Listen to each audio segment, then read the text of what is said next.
Well, welcome back to another episode of On Spot Sports. I'm Jack, and today's episode we're joined by a very special guest, current captain at Massachusetts College of Liberal Arts for the last 3 years, Connor Nagy. Connor played the last 3 years at Mass College of Liberal Arts before spending time with Finlandia University for his first year of college in NCAA Division III. And before that, he spent time in the EHL with the Vermont Lumberjacks and New York Apple Corps for junior hockey, as well as the Toledo Cherokee and the Motor City Hawks in the USPHL Premier. So I'm really excited to get you on, Connor. So welcome to the show, Connor Nagy. What's up, Jack? I appreciate you having me on. Yeah, it's good to have you on, and I'm doing good. Just like I said before, another easy day, just relaxing a little bit here before the weekend comes up. How about you? Yeah, just no classes today, just practice, and then I got a bunch of family coming in. It's senior weekend, senior night. Tomorrow we have Westfield at home, so just getting ready for that. It's gonna be it's gonna be a blast. I'm super excited.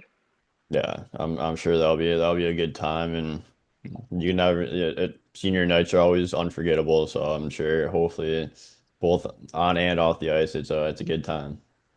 For sure. Yeah, I'll have about 10 family members coming in and two buddies, including Nathan Walleritz, who I know you just had on. So that'll be There you go. awesome. So as long as we can get the job done and get a win, that'll just be the cherry on top. Yeah, exactly. But before we jump into like your junior and your college career, like you're from Trenton, Michigan. So like what was like growing up in Michigan playing youth hockey over there, and when did you start playing the game of hockey? Yeah, I mean, growing up, Michigan's I think is probably the best spot to grow up if you're a hockey player.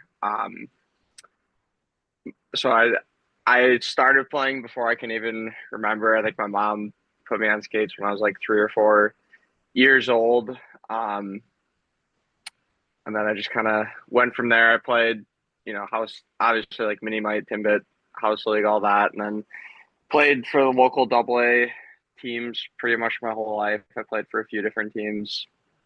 And then leading into high school, I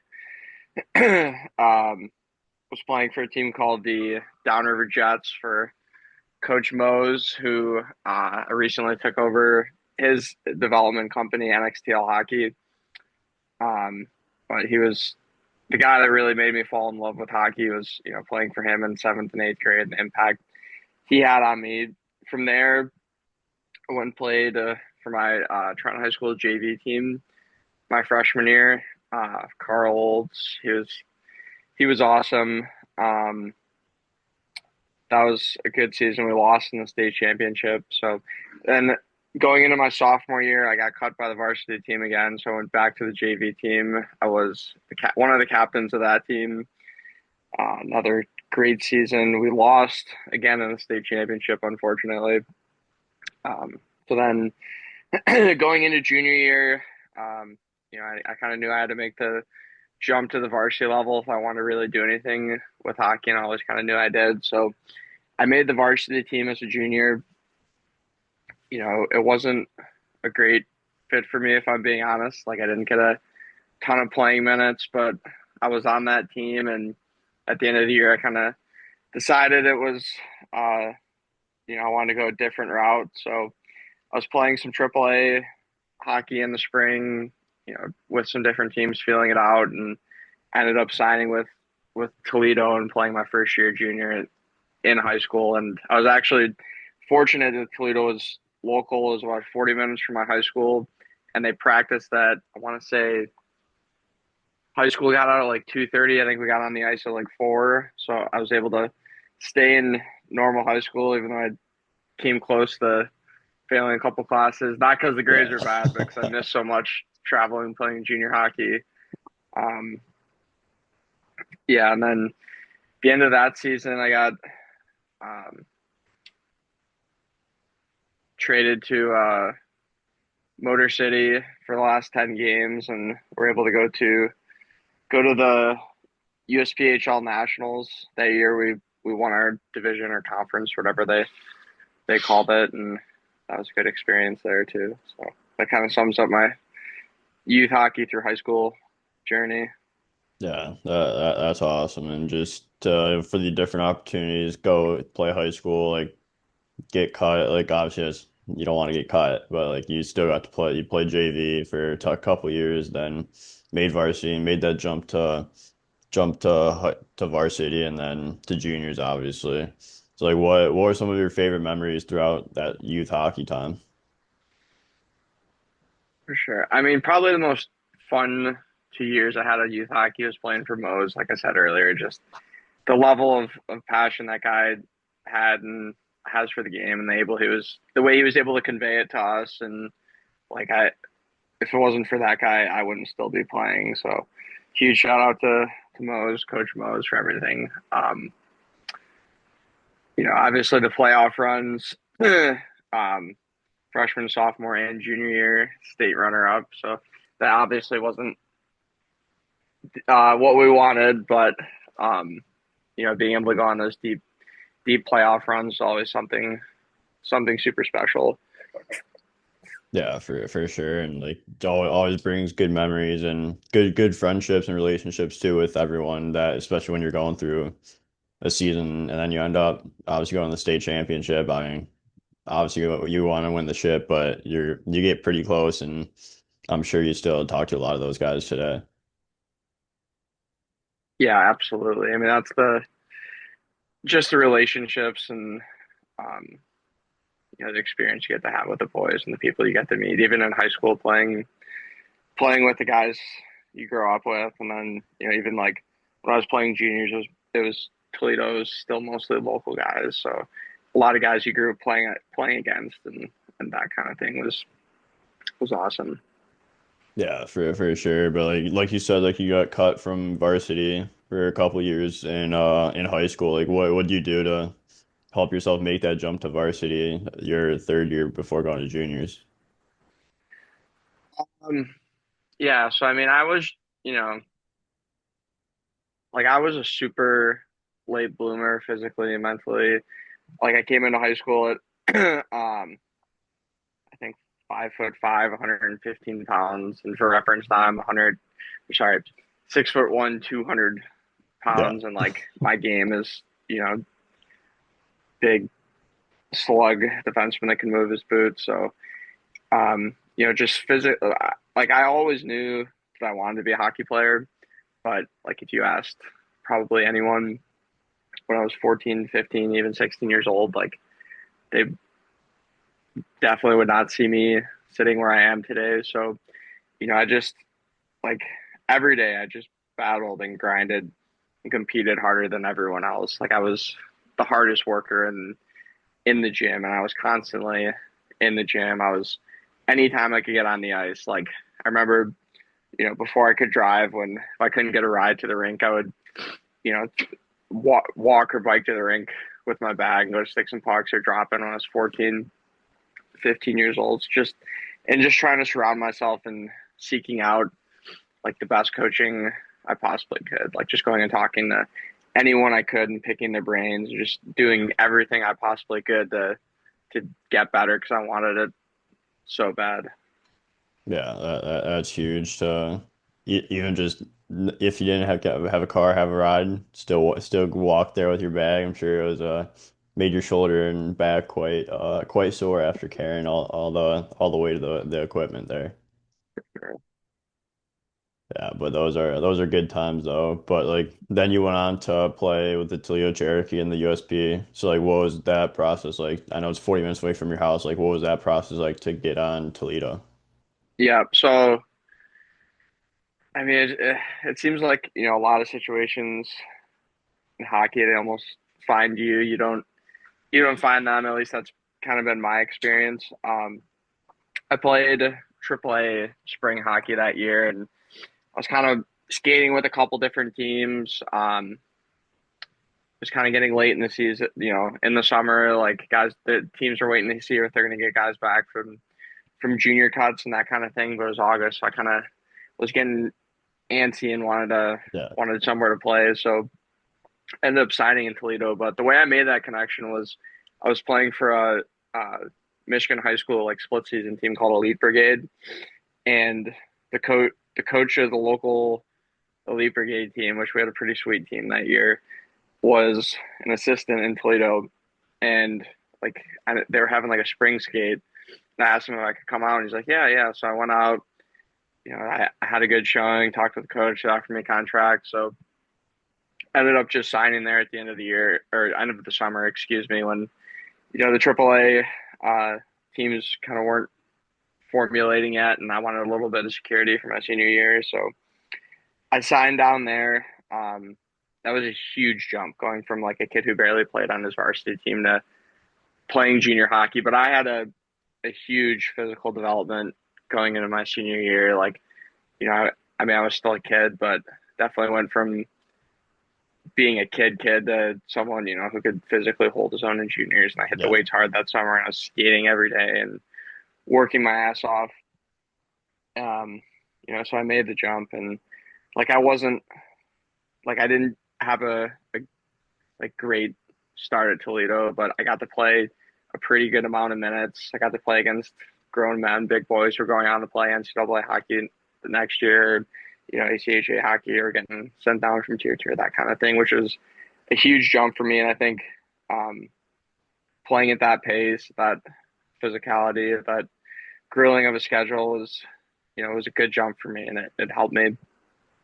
But it was definitely a grind. Like every day after high school that year, I would go to my grandma's house, have a little dinner, go down to practice, warm up, um, go practice for an hour and a half or whatever it was, go to the team workout, and then I wanted it so bad, like I was just go go go. Then I would get out of there, drive like I think it was like 45 minutes to Canton, skate with Moses, who I talked about earlier. His U6 or yeah, he was coaching a U16 team at the time, so he let me get double up and skate with them. So I'd skate with them, drive home, get home at 11 o'clock, go to bed, rinse and repeat. And obviously on the weekends, you got games and you're on the road a lot. So I missed a decent amount of Fridays in high school traveling. But I also just thought it was so cool, like being a senior in high school, wearing a half shield, playing junior hockey, like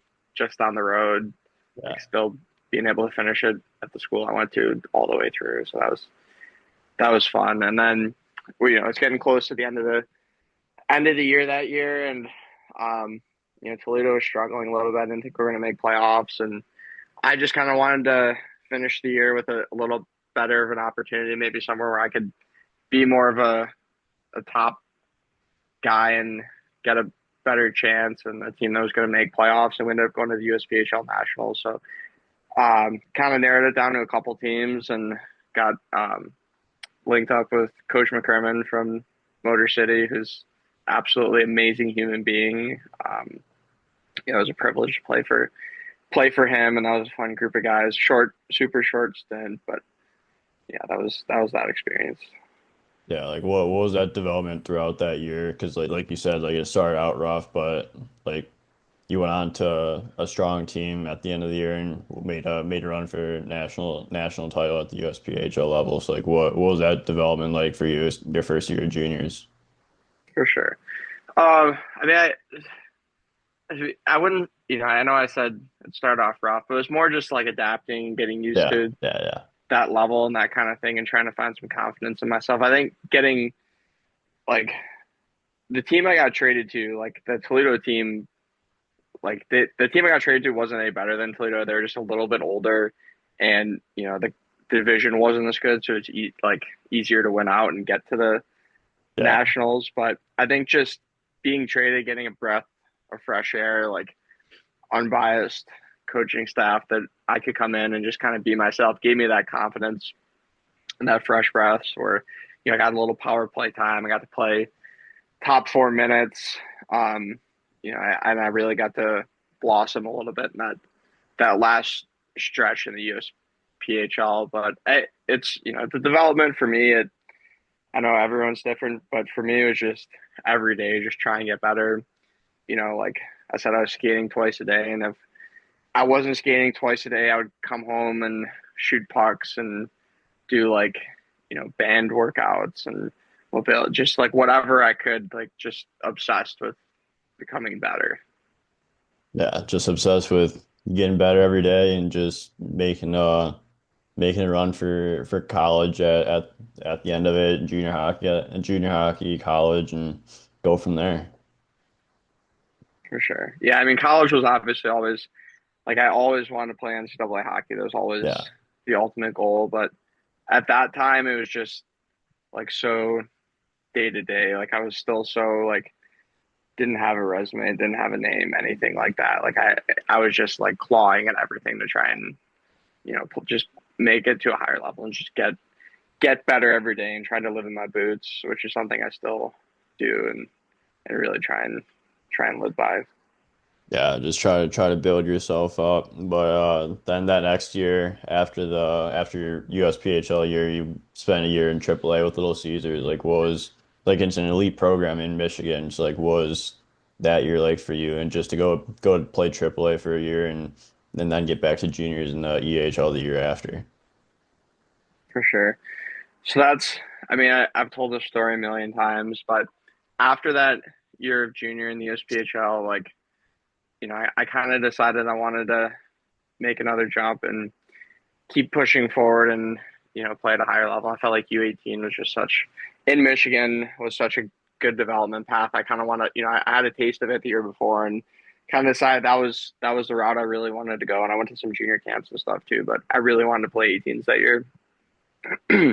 So I was I was playing spring at CompuWare for Lou Malone, who's a tremendous coach.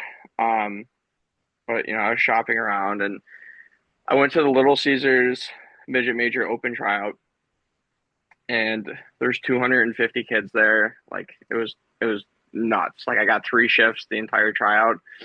They're at the Balfour Center at LCA. Like it's the Red Wings training facility. So like the Caesars locker rooms and the away locker rooms are kind of down the same hallway. So the benches are lined up and then it goes into the hallway. So the both benches were like shoulder to shoulder, butt to butt, Yeah. and then there's chairs coming like all the way down the hallway for guys to sit on. So I got three shifts. That uh that tryout, the first one, I went out and sniped back bar out of some kind of crazy luck, and the coach pulled me aside, Keith, and talked to me a little bit and asked me who I am, blah blah blah, where I play.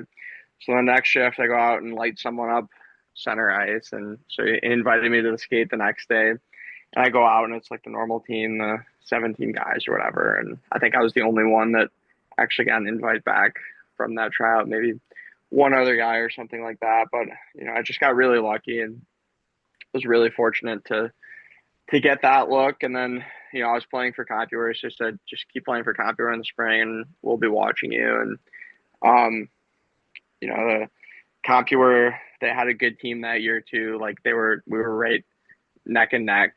So I was kind of in a race with this kid that played U16 Victory Honda the year before to get that sixth defenseman spot at Honda at CompuWare. Sorry, and then the coach kind of told me like, look, like I want, I think I could take both of you, but like if you have a spot playing for Keith, like you should take it. Like they're a good program. Like I don't, if they want you, like you should go. And the rest of the summer, I went to a couple of junior camps and really know what I wanted to do for sure. But I ended up committing to Keith in like late July or maybe early August, and that was another one of the best hockey experiences of my life. Like that guy he was a hard coach to play for, but unbelievable hockey mind, unbelievable um, human being. Like the amount of care that he had for genuinely cared for all of his players and like what he did for us. And just that group of guys we had at Caesars was just one of the all time groups I've ever played for. And like I'm extremely grateful I got to be with those guys and had that season playing at the Balfour Center. The Illich family sponsored us, so it was as National League as it gets playing youth hockey. Like the facilities, the amenities, like everything we had was just unbelievable. Yeah, that's sick to have all those different amenities and everything like that. But like it took a while for you to get there. Like you said, you had like three shifts during the tryout. So like a lot of guys would complain and be like, "Oh, like I didn't get the opportunity because I got three shifts," but you worked through those three shifts and got invited back. So like, what's some advice you give like players that are would be in that same situation where you're only in three shifts to show what you can really do? Yeah, I mean, I got lucky with that, right? Like I went out and sniped somehow, and like Yeah, that's it was just a little bit of dumb luck. But like if you're a kid, who's going to a junior camp or whatever, you're an undrafted guy, or if you want to stand out, like you got to do something to stand out. Like if you're a goal scorer, go score goals. Like go fight someone, go run someone. Like you got to do something to, like if you're not known going into it, like you have to do something to stand out, and something like I didn't even know back then, and this probably would have helped me, but it's in hindsight neither here nor there. Dress presentable, dress like a pro. Like you don't have to wear a full suit to a tryout, but wear khakis and a polo, like look like a preppy kid or whatever, and go up to the coach's hand, shake him, introduce yourself, talk to him a little bit, like, and that can be scary for kids, absolutely. Like, I yeah, was a super shy kid, especially with coaches and stuff, and but if you want to make it, and it's something you're serious about, like, you gotta find the courage to do those things. yeah. Makes you grow up fast when you have to do those things, and but like it really does help you like when you introduce yourself to the coach or dress presentable, like you said, like those are like little things that not even that you can do like not even on the ice to make yourself notice. 100%. Yeah, but then you made that jump to the Vermont Lumberjacks in the Eastern Hockey League the year after. Like, was that jump going from AAA to the EHL? Yeah, so COVID happened like when we were in the state tournament my 18U year. So um, they shut down hockey first, and the time I was working construction, and I remember that. I think that seemed to be like the construction seemed to be the last thing to get shut down. So then I just kind of got stuck at home, and I was recovering from a hip injury, so that was good to give me time where it forced me to really heal and focus on some other things and train. And we didn't know how long things were going to be shut down. My plan, kind of the whole year on Caesars, was try and play some junior hockey in Canada, some junior A.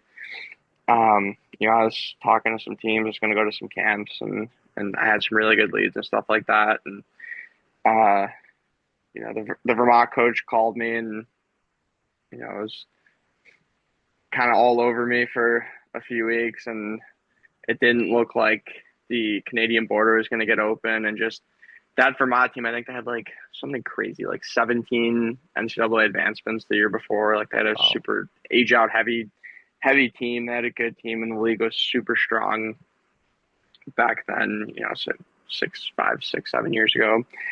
Um, super strong history of advanced guys, a good school. So I ended up deciding to sign there because it didn't look like Canada was going to get open, and I kind of believed in this program and what they were doing. So I signed there. You know, Packed everything up, moved 14 hours to Vermont. We lived in extended stay hotel suites, which are basically hotels with a kitchen. So, Yeah. um, but that was a tough start there because Vermont was super strict with the COVID restrictions. So it'd be like we'd go on the road, play 4 games, come back, and then we'd have to quarantine for either 1 or 2 weeks per the state of Vermont restrictions, which essentially just meant no team activities. What Yeah. I don't think it's any surprise that 18, 19, 20-year-olds weren't sitting in the house quarantining themselves. But so we'd quarantine for that week, practice for a week, go on the road, and kind of rinse and repeat. We only got like 8 games in, and then Thanksgiving comes around, and um, we go on the road, and I get waken up. We left like 4:30 in the morning for this road trip, and I get woken up at 5:30 or 6:30, and so what's going on? We're back in Burlington. I'm like, look at my clock. I'm like, what do you mean we're back in Burlington? The state police like called the team owner and turned us around. So like, you guys can't go on this road trip because of COVID. So they sent us home for Thanksgiving. They're like, all right, and it was just such a shit show this year with COVID, especially being in Yeah. Vermont. Like we didn't know what our schedule was going to be we didn't know if we're going to get Thanksgiving break or what Christmas was going to look like. We're just trying to get through week to week, and they were really working hard to try and help us get games, especially for those age outs, to try and advance and keep the team going. So we they turned us around. They sent us home for Thanksgiving. Um, we had a week and a half Thanksgiving break, and coach calls everyone, talks to us. So what the team ended up deciding to do was they relocated us to Waterville Valley, New Hampshire, which it's a ski resort in New Hampshire, and it's beautiful there. But it seemed like it was half abandoned because it's COVID, so nobody's really going on skiing trips. So there's nobody in this town. The nearest grocery store, doctor office is like 30 minutes away in Plymouth, New Hampshire. Like it's dark at 4:30, which I'm not used to being from Michigan. It gets dark a little Yeah. bit later. It's snowing every day. It's freezing cold. It's pretty miserable. But that was another great group of guys, and we struggled the second half a little bit to start because we were so far behind on games. Like we only played 8 games. Other teams were 15 or 20 games in, but because of our circumstances, we're playing catch up. And I think it was a month and a half. We're playing a game almost every other day to try and catch up schedule wise to the other teams, and we ended up making playoffs. And we basically played the same 3 teams. We only played teams from New Hampshire that last little stretch: the Avs, Seacoast, and the Wolves, and made playoffs. We swept the Wolves in the first round, and then Seacoast upset the Avs, and we swept Seacoast in the second round. Then we go into the Nationals, the Frozen Four. I forget exactly what they called it, but the final 4 teams. We beat BJR, who's like the #1 team in the league. So we won 5 playoff games in a row. We're just like, we can't lose. Like we're doing this. We're winning this, and unfortunately, we lost the next 2. That the Avs made it as an at-large team, so we lost to them, and that just wasn't a great game by our team. And then kind of a heartbreaker against the 87s. The next one was a super high scoring game, but yeah, and then that was kind of that for that group. But that was a super cool experience. It was pretty miserable living in Waterville Valley, but like we got insanely tight being there together and just having nothing else. And um, it was a good next step for me hockey wise too, to develop and learn from a different coach and play with a different group of guys. And it was definitely a step up from playing U18. But like U18, like I was prepared to play at that level for sure. Like there was some like better players and AHL players playing U18 hockey that went to, like, guys on my team that went to play in North America, like USHL, that kind of thing. But like the Yeah. Eastern Hockey League at that time was really good hockey, like produced really good Division III commitments. Like that year too in Vermont, like we had a couple guys that were on all teams that weren't having a season because of COVID. We had a couple guys from OJHL teams and then season because of COVID. We had a couple guys from NCAA Division III teams who went early and came back to juniors because of COVID. So that was a really good season. There's just a lot of depth all around the league that year. Yeah, that's I mean, it seems like you guys made the most of that year with COVID and everything that you guys can do and had it like got really tight like you said and like those are I mean there's nothing else to do but get tight during those situations and different and like those situations where you get turned around and stuff like that and like games get canceled and stuff like you're just hanging out with the boys and you guys are getting tighter anyways when you're off the ice. Yeah, for sure. And I mean that year was so much fun too. Just like my first year living away from home or living in hotels, like just not, I was taking a couple community college classes, but that's about it. Like just hanging out with the boys all day, every day. Like my first real experience of that, like for where, most guys are away from home. Like it was just Yeah. so much fun. Yeah, for sure. And then you go the following year for your last year of juniors with the New York Apple Corps, which is also another well-known organization in the EHL, where you're assistant captain. So like, what was it like get in that leadership role as an assistant captain. You've had leadership roles in the past, but you're an A in New York, and like it's a good organization. So, and what was that organization like for you to end your junior career and advance to your college? for sure. So I asked for a trade to New York at the end of that Vermont year. Like I was honestly, it was just kind of a geography thing. Like I was so like cabin fever from like it worked out, but it was kind of a brash decision to ask for that trade. Like I was so Yeah. cabin fever from living in Waterville. Like I didn't love living up in Vermont. I was like, I want to go somewhere else. So I had a buddy who was on New York Drayton towed her off the year before, and I talked to him about it, and he told me good things about the organization. So I asked for talked to their coach, asked for a trade there, um, and so I showed up to New York, and like that was probably the most fun year of my life was playing on that team. We were in Westchester County. My billet family, it was my first time billeting. I was 20. They were unbelievable human beings. Like they were so good to us.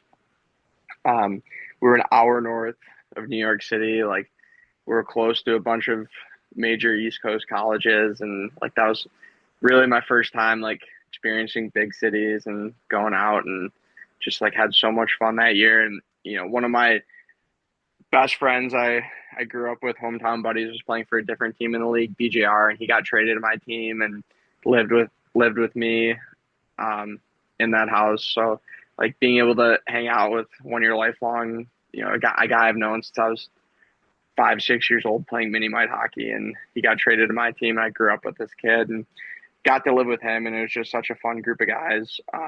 But the team wasn't. We had a lot of talent, right? Like we had commits to Adrian, Plattsburgh, UMass Dartmouth, like Finlandia was me, Western New England, St. Anselm. Like we had really good players from that team, but like we were just struggling to find wins, and the owner ended up firing the coach. Who's a great guy, but just wasn't working out with him there. And he brought in this guy that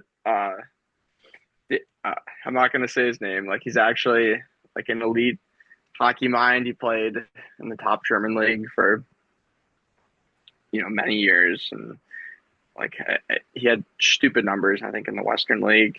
Um, you know, it, so he brought this guy in who'd never coached junior hockey before, but he's got this great player resume. And Yeah. while he is, I think he was with us for like 2 games, and I came around some good practices, but I think he was like going through a divorce while he was coaching us, and was also like a degenerate alcoholic. There's so many stories I could get into about this time period. I'm not going to get into, but Yeah. anyway, we went from we were playing the Philly with Little Flyers, and there's a team we split all year, and like this guy just like didn't know how things operated. I think we lost like 17-2, one of the worst losses. And junior, we're like half the team asked for trades. Some guys quit, and so then they bring in this guy who helped out our team the whole year.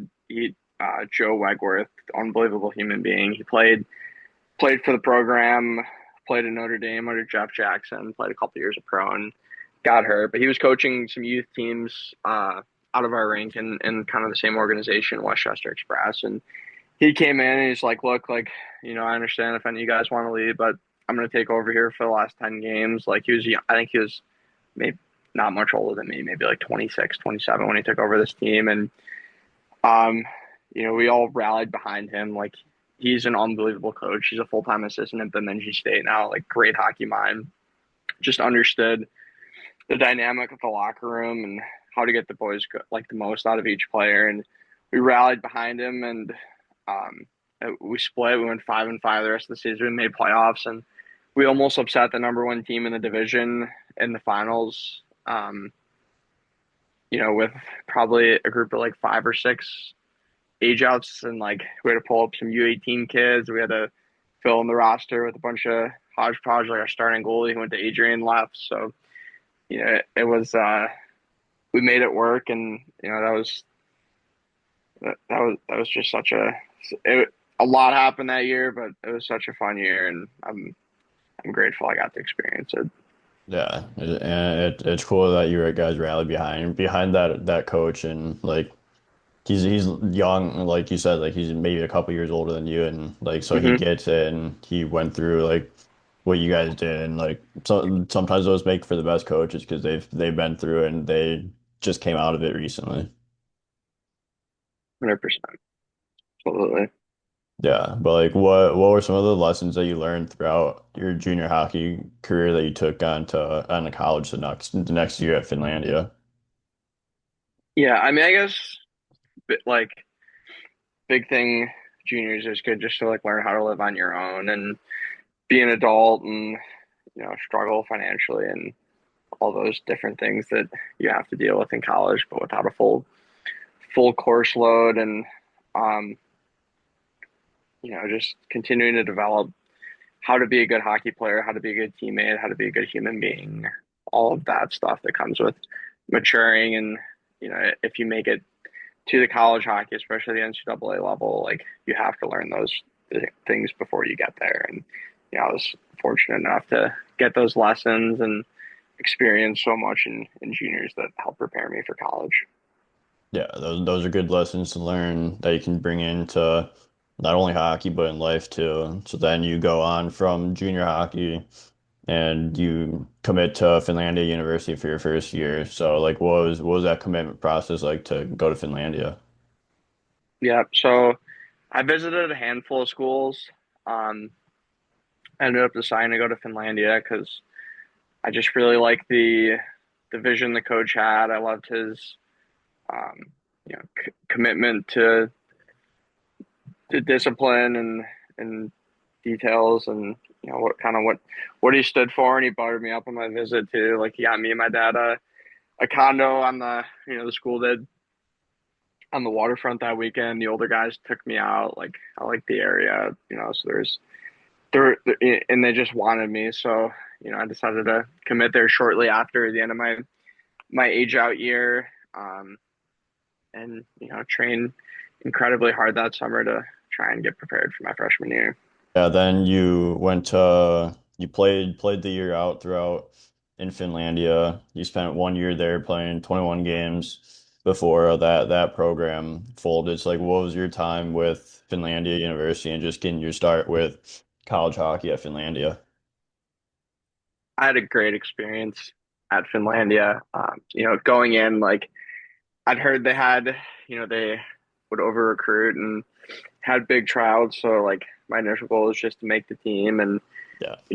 I they only cut a couple kids, but I did make the team, and I ended up playing a top four D role and got a ton of minutes the whole year, and it was exceeded my expectations. Like it was a really good group of guys, like especially the older guys who had been there for a while. They had struck such strong connections and something I thought I wanted to be a part of and stick with that group and play there for 4 years. But right before spring break that year, we got a school wide email that said meet in this auditorium at this time, and they pull us in and they told all of us that the school, not just the program, but the entire school would be closing at the end of the semester. So it's time to jump in the portal and try and look for a new opportunity, which is extremely disappointing. And there's a lot of emotion with that. But um, the University of Dubuque actually ended up stepping up and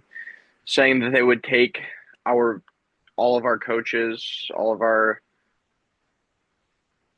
um, all of the staff, all of the players from Finlandia, and start a new hockey program. And Dubuque, Iowa, that school had way more money than Finlandia. Like they're extremely well funded. But so I shopped around a little bit and ended up deciding I was going to go there and run it back, get the band back together. But they ended up hiring a different coach, and a lot of guys ended up not going there. So it was ended up being the right decision for me not to go there.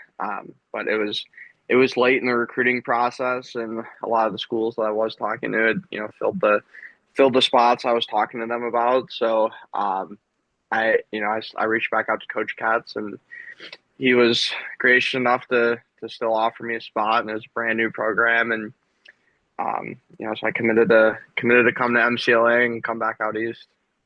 Yeah, that's an that's an interesting just going through the portal. Like obviously, like there's a lot of emotion, and it's an interesting time going through the portal. Like, what is that process like every day when you're going through the portal, and because you don't know what team's gonna pick you up or what club's gonna pick you up, so it's pretty much day to day at that point.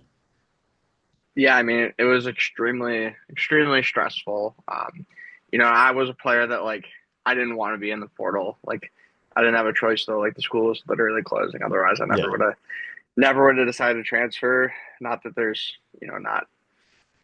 not that not that the portal isn't a great thing, and I think the freedom athletes have now is awesome. But for me, like I wanted to stay at Finlandia. Um, but just trying to find a new spot. And like I was a guy who I played a lot of minutes. I think I had a great freshman year, but I was in a strictly defensive role and didn't have any offense to show for it. So that part, made it hard to try and get noticed. So what I did was I picked up the phone and called coaches, and instead of just sending emails, like I bugged them and called probably 30 or 40 schools and had a couple offers coming out of that year. But and then it got once I decided I was going to Dubuque, and now it's June and it's late, and now I'm scrambling. But so MCLA like certainly wasn't my first choice at the time, but it ended up being one of the best things ever, and I'm extremely glad that that's the way it worked out.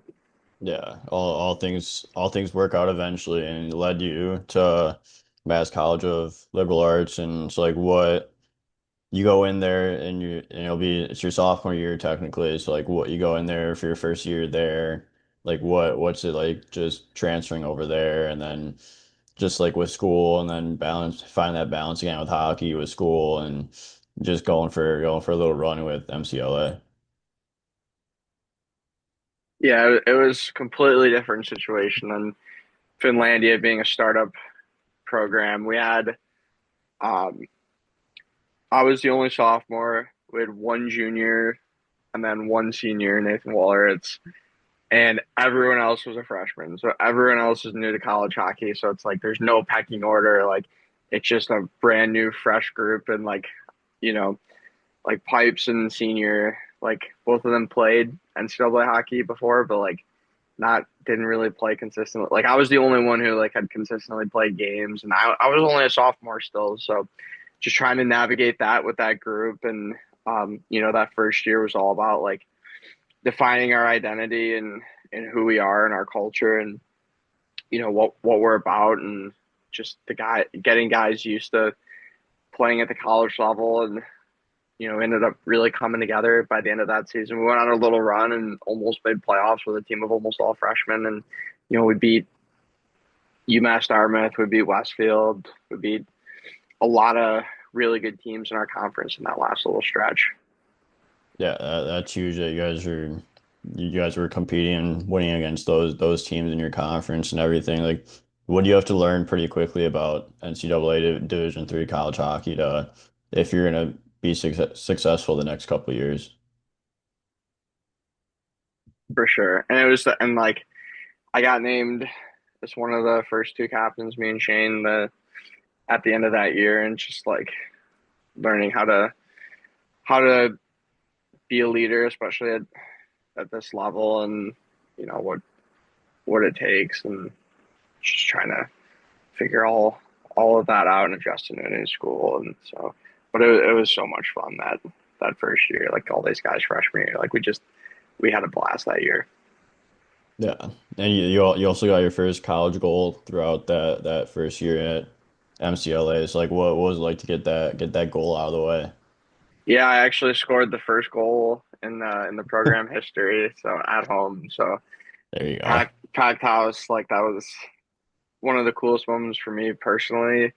Um, as a player, even though like my best memories have definitely been team accolades, like that was a cool moment. And get the monkey off the back was a nice feeling. So Yeah, especially the stay-at-home defenseman too. Put one on the board is a pretty cool feeling. for sure. Yeah, but then you went. But then last season, you played 22 games with goal and assist, 2 points. Like, what was that year? What was your year like for you before going into your senior year? Terrible. Junior year was brutal. So like, obviously we have high expectations coming up. Yeah, Having a strong, end of that first year here, and we struggled a little bit sophomore slumps, and guys started to bash heads a little bit. It's not all happy go lucky, and you get into the nitty gritty, and guys start to get frustrated, different things like that. So first weekend, I had an assist in the first period and pull my groin and kind of battle through that the rest of the first semester. And the team struggling. We ended up getting a win the last game of the first semester in conference, and I mean that was huge for morale. But yeah. um, come back second semester, couple games in, like we're still struggling, and I start having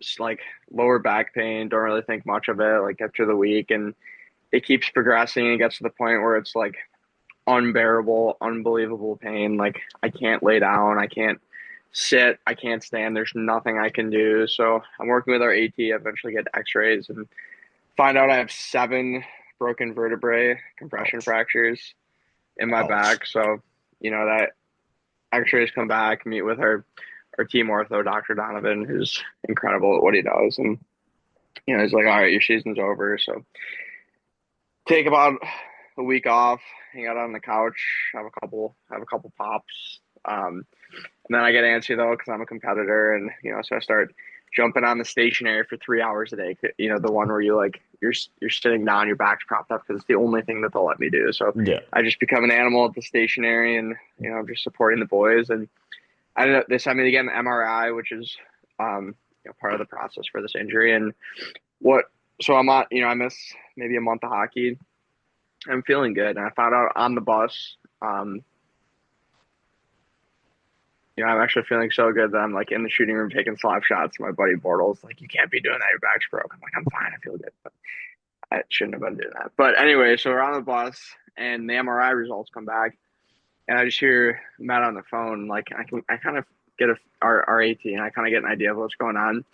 I'm like, well, and I happen to be sitting next to him, just bullshitting, like very close with our AT. So, Yeah. um, and he like looks at me. He's like Nagy, like I don't really know, like I can't believe this, but the MRI results came back, and this is actually an existing injury you've had that must have just flared up. So, at some point in the past, I broke 7 vertebrae in my spine, compression fractures. Continued to play hockey, train, work, live, do it about my normal business without realizing it, and it healed on its own, and then it flared up, and then so then they're like, you can go back to playing. So practiced for a week, get back in the lineup, um, came back, scored a goal pretty quickly after coming back, and we started to win some games. We made the playoffs, and we go to play the number one seed Plymouth State, who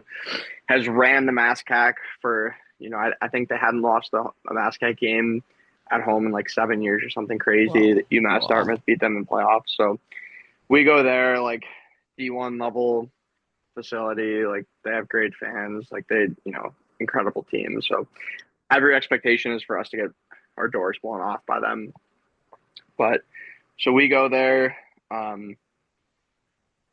we go up a goal. Luke Ross on the power play, like absolutely snipes over the shoulder of the Plymouth goalie, and then stares down the first row of the stands. It was incredible. And shortly after that, I take a weird hit, like kind of a nothing play, like not a big hit, not anything, and completely separated my shoulder. So Ouch. our trainer thinks that I broke my collarbone, but ended up being a shoulder separation. We got the X-rays back. Um, so we go, we Sam Ziss, a freshman scores a goal. They ended up scoring one, but we won 2-1 upset. One of the biggest upsets in MASCAC history, college hockey. Like it was just absolutely incredible. Like when I got to be a part of it, like I didn't even care that I was hurt. I was like, we just beat Plymouth State. Like this is unbelievable. So that was on I want to say Thursday, and I think the next game was Sunday against Anna Maria. So it's supposed to be like I think a 2 or 3 month recovery process for the shoulder injury I had, and like it was extremely painful. But I said, if we make the conference championship, I'm playing. And everyone's like, yeah, okay.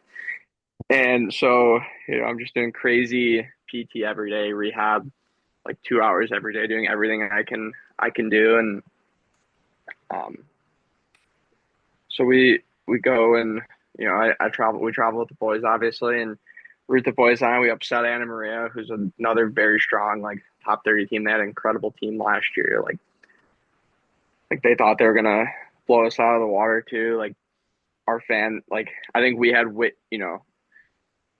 like it was like playing at a home game because they play in a carbon copy rink that we do, and we like the rink was full and 3/4 of it was our fans. So that like I wasn't playing that game, but like that was almost as cool as the Plymouth game. Like just being a part of that and watching the boys pull it off. So I keep rehabbing. My coach is saying, I'm telling him I'm playing on the championship. She's like, well, maybe if we make it to Utica, we beat Fitchburg and make the tournament, you can play. I'm like, no, I'm playing. So it's getting closer to. It's like 2 days, 3 days out, and I don't. Now I'm starting to have a little doubt. I'm like, all right, I can't move my arm. I don't think I'm gonna be able to play. So I asked my coach. I was like, we were extremely hurt at this point in the year. Um, I think if I didn't dress like with all of the guys that were healthy, like we still have room to dress one more guy in the lineup. Like Yeah. that's how hurt we are. So I asked my coach, I'm like, hey, like, if even if I can't play, can I still dress for the championship? He's like, well, why don't I dress this guy or that guy? And I'm like, because they're not in your office asking. He's like, no, but come again and ask me tomorrow. I'm like, this Mhm. guy better let me dress. So um, I keep working. I end up like working up to the point where I go a full contact practice the day before, and our trainer makes this big um, shoulder pad under my shoulder pads for me, and my coach is like, all right, like stay after practice. Like, what if I hit you like this? And he's like, hit me like that, hit me like this. I'm like, it's good, it's good. It's like, all right, like and so we meet with the doctor and our AT, and they're like, what do you think? And he's like, if he wants to play, like he can play, and so I'm playing in this game 9 days after completely separating my shoulder, and I think I'm thinking I'm gonna get like 3 shifts the whole game, and my coach is like, all right, Nags, I'll start you a little bit, but if you're feeling good enough, like we'll play more. I ended up playing like 15 minutes that night. It was at Fitchburg. The biggest crowd I've ever played in front of, like shoulder to shoulder, the entire rink, 3,000 fans, and Wow. a rink with a 2,000 capacity. But they had the fire department come, so they're allowed to go over capacity. Like just bananas. Like the coolest atmosphere I've ever played in, without question. Um, we ended up losing the game 3-1 on a heartbreaker, but that run and like that week and a half and the way the town rallied behind us, the school, families, like each other, like that run, you know, obviously it was sucked losing, but going on that run was probably the best hockey memory experience that I've ever had and probably will ever have Yeah. until we do it again this year, of Yeah. course.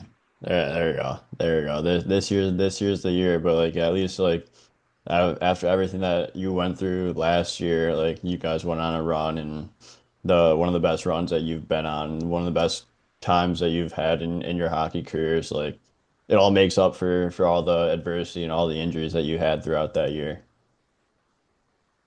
For sure. Yeah, I mean, it's like,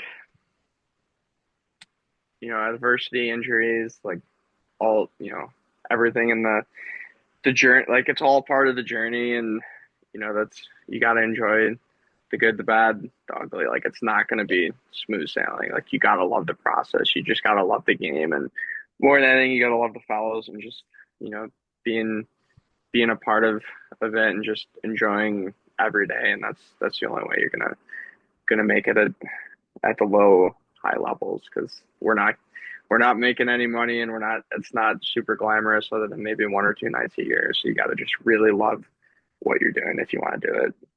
Yeah, you really gotta love the game, and once you love the game, like the game will eventually love you back, and it'll give you opportunities that you've only thought about that before, and the opportunities are just gonna come after For that. sure.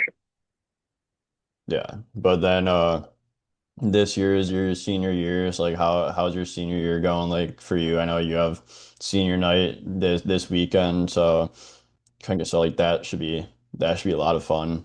So like what's this year been like for you? For sure. It's been an interesting year.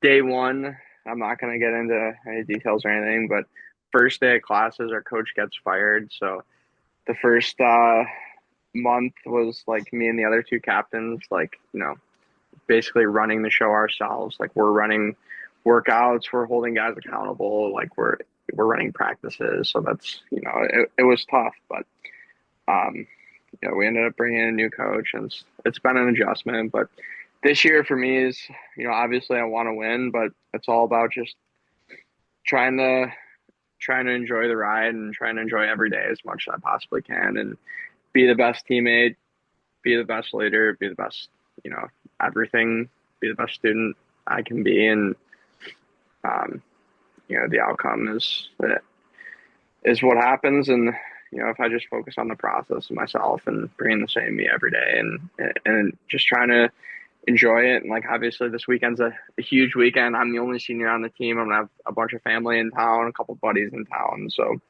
that's gonna be awesome. And yeah, that's kind of where we're at just day to day. Yeah, that's what you gotta do and to enjoy the last year of college hockey, and you really just gotta fully enjoy it and take it day by day, and like you said, take all the good, the bad, the ugly, and just enjoy being there every day and having the opportunity to play hockey at the college level. Yeah, absolutely. I mean,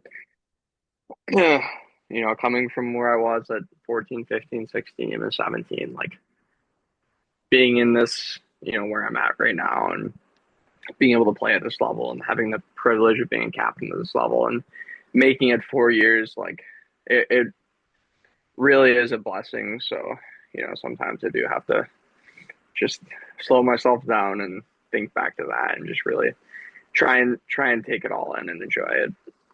Yeah, yeah. If you had to sum up your entire college career so far, like what would be a few words to put it put it all together?